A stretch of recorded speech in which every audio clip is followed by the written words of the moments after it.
Welcome! I'm Darilli, and this is Ginger from Ever After High. She has upwards of 17,000 crystals on her, and took over 110 hours of work. Her skin is smoky topaz while her bikini and flip-flops are light rose. She has amber hair and peridot eyes. I really love the Ever After High body molds. To me, they're the best sculpt of any mass-produced fashion doll out there, and it's just too bad the line was discontinued. And also, their dolls didn't come in many colors like Monster High. Ever After High mostly stuck to more realistic skin tones. The only thing about them was that when they first came out, their heads were huge and round, like really, really rounded.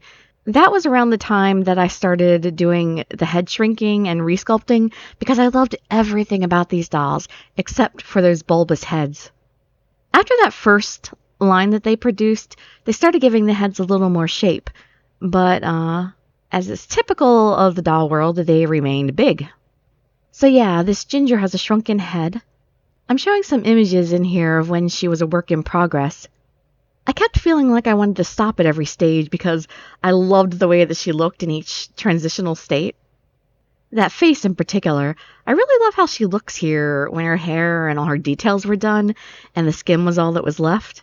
The gems rounded her face back out again, and I felt like the shape was a little better without them, but I do still love her finished state too, though.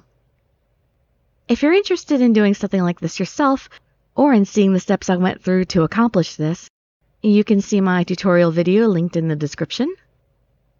I'm off now to work on the next project. Bye!